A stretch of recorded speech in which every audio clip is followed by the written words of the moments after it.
Semua pemain timnas tampil baik dan disiplin saat menahan imbang Arab Saudi, namun sejumlah nama jadi sorotan. Penjaga gawang anyar timnas Martin Paes tampil mengesankan di laga perdana bersama Garuda. Martin mampu menahan tendangan penalti dan berkali-kali menangkal tendangan ke gawang. Pemain lain yang juga tampil moncer adalah kapten tim Jay Ijes. Jay berhasil kerap menghalau bola-bola dari atas yang dikirimkan pemain Arab Saudi ke kotak penalti. Jay Ijes juga mencatatkan 95% operan yang akurat. Ragnar Oratmangun jadi pemain yang kerap merepotkan lini belakang Arab Saudi. Ragnar mencetak satu-satunya gol untuk Indonesia.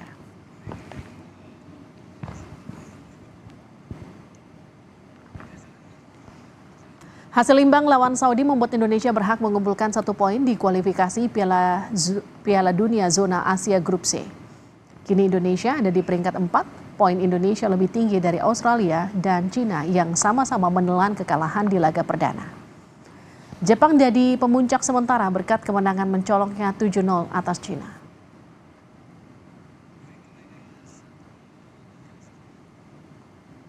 Selanjutnya timnas akan menghadapi Australia di laga kedua grup C kualifikasi Piala Dunia Zona Asia. Indonesia akan jadi tuan rumah pada pertandingan yang digelar di Gelora Bung Karno Selasa 10 September mendatang. Pertandingan akan digelar pukul 7 malam.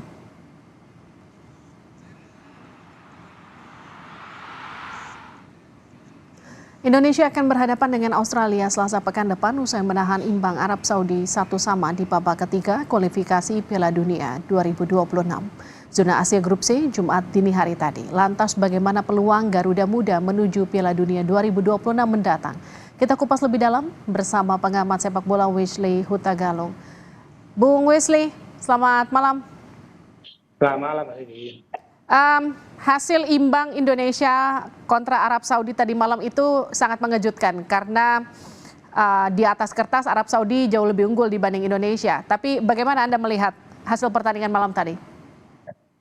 Iya, kalau mengacu sejarah, mengacu peringkat, mengacu kepada pengalaman di Piala Dunia, jelas kita kalah lebih. Tapi apa yang diperlihatkan Indonesia menunjukkan kita punya standar yang dinaikkan oleh Sintayong bahwa kita tidak lagi bicara Asia Tenggara, kita bicaranya level Asia dan kita bicara menyapa dunia lewat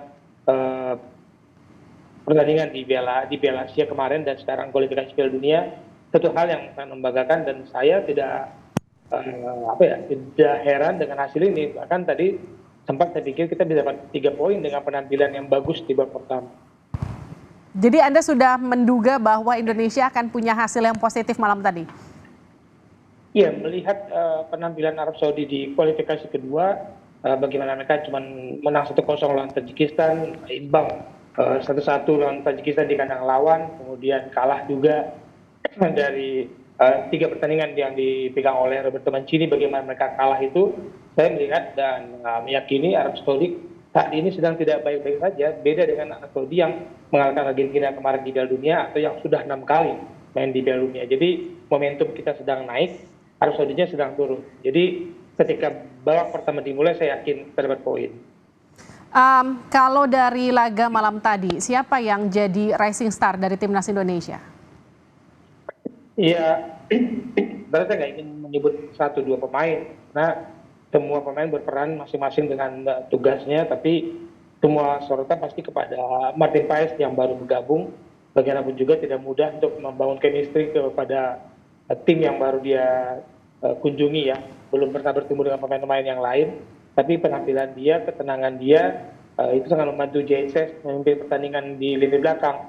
Meskipun kalau kita lihat Rizky Ridho agak menurun permainannya, tapi semua itu terbangun dengan sangat baik dan lewat koordinasi permainan di belakang. Rapat sekali pertahanan kita. Kalau kita nonton pertandingan di babak pertama, garis pertahanan kita maju tinggi, tidak terlalu mudah ditekan. Tapi itulah bedanya pertandingan internasional, Mbak Livi, bahwa Arab Saudi memang mainkan strategi itu di babak pertama, tapi di babak kedua dia mengubah strategi dan kita keteteran. Itu pertandingan internasional seperti itulah.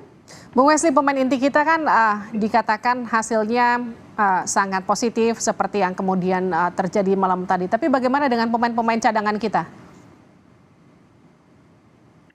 Dengan pemain lapis kedua kita, apakah kekuatannya juga sama dengan pemain inti? Ya. kedalaman skor kita cukup ditakuti oleh lawan-lawan kita karena kita sudah melihat ya, sejak Sintayong menangani tim ini Januari 2020 kemarin potong Covid, setiap kali dia menurunkan starting lineup perubahan terjadi ketika dia melakukan perombakan di babak kedua pergantian pemain, gaya main kita berubah. Ini dikhawatirkan oleh lawan-lawan Indonesia sebenarnya ketika pergantian pemain dengan kecepatan yang dimiliki oleh pemain kita di bangku cadangan berbeda dengan pemain yang starter muncul di starting lineup, itu sangat menyulitkan lawan untuk mencari anti teorinya untuk mengubah strategi mereka di babak kedua. Jadi kita punya kedalaman squad yang cukup, tinggal mental saja sih Mbak Lidi. Kalau bicara soal mental, kita bisa lolos lawan Arab Saudi, tapi bagaimana dengan peluang lawan Australia? Sepak bola penuh dengan kejutan. Orang banyak mengatakan kita akan kalah telak di Arab Saudi. Toh kita bisa memberikan hal yang berbeda. Kemudian orang mengatakan Australia akan menang mudah lah lawan Bahrain, misalnya gitu ya. Tapi Bahrain bisa melakukan kejutan yang menunjukkan kepada kita bahwa sepak bola itu belum bisa dihitung secara matematika. Kita bisa punya peluang menghadapi Australia, apalagi kondisi cuaca panas ini juga paling tidak menguntungkan kita meskipun sedikit kesulitan dihadapi oleh pemain-pemain kita yang berasal dari Eropa. Kemarin di Arab Saudi kan terlihat Ivar Jenner dan Mangun, Tom Haya itu kesulitan dengan udara panas. Tapi moga-moga di Jakarta dengan perubahan strategi main Carlos Sintayong ada keuntungan bagi kita. Apa target realistis kita, Bung Wesley, di grup ini? Saya tidak mau menyebut peringkat 1-2, ya. Saya mengamini peringkat yang diinginkan oleh Sintayong, peringkat 3-4 supaya kita bisa maju ke putaran berikutnya dan mencari posisi 1 untuk lolos ke Piala Dunia. Jadi peringkat 3-4 sebenarnya target yang masuk akal bagi kita, karena ketika saya bicara juga dengan teman-teman wartawan di Cina, mereka khawatir dengan tim Indonesia dengan perubahan ini, dan tapi kejutan yang diberikan oleh Bahrain hitung-hitungannya emang tidak semudah di atas kertas ya. Tadinya saya pikir Arab Saudi dan Jepang akan peringkat 1-2, kita bersaing dengan Australia untuk peringkat 3-4, tapi Bahrain membuat perubahan hitung-hitungan ini semakin ketat. Mungkin 5 pertandingan berikutnya akan sangat menentukan. Sintayong kan sempat menyebut Indonesia bisa jadi kuda hitam di Asia. Jadi kalau Anda melihat kejutan apa lagi yang kira-kira akan tercipta di laga pertandingan berikutnya? Saya harap Sintayong menemukan missing link. Saya masih lihat di depan timnas Indonesia itu belum seperti yang diinginkan oleh Sintayong. Striker juga masih belum ketemu nih nomor 9 sesungguhnya. Rafael Struij bukan pemain nomor 9 yang pas. Orang Mangun juga masih mencari bentuk terbaik untuk tim nasional. Striker lokal kita belum bisa menemukan level yang cocok untuk posisi nomor 9 di era Sintayong. Jadi kalau lini depan kita sudah mendapatkan orang yang dicari, saya pikir kejutan itu dalam setahun 2 tahun akan terlihat lah. Kalau lini belakang kita gimana, Bung Wesley? Apa yang kemudian celah-celah yang harus ditutup? Sebenarnya lini depan yang mengkhawatirkan itu sangat ditutupi oleh lini belakang yang sangat kompetitif. Kita lihat di kiri kanan luar biasa persaingannya, ada Nathan Choan bisa di kiri, Hasan Patinama bisa di kiri, Ahsan Pratama, semua bersaing. Di kanan Sandy Walsh, Asnawi, semua bisa bersaing. Jody Amat kalau main juga bisa bersaing dengan Itses, siapapun lah di belakang itu, ada Rizky Ridho yang semakin matang. Lini belakang kita semakin menunjukkan sebuah harapan yang sangat baik ya. Lini depan yang menjadi persoalan. Kalau lihat dari laga perdananya Martin Paes tadi malam, apakah kemudian dia bisa jadi penjaga gawang yang bisa kita unggulkan?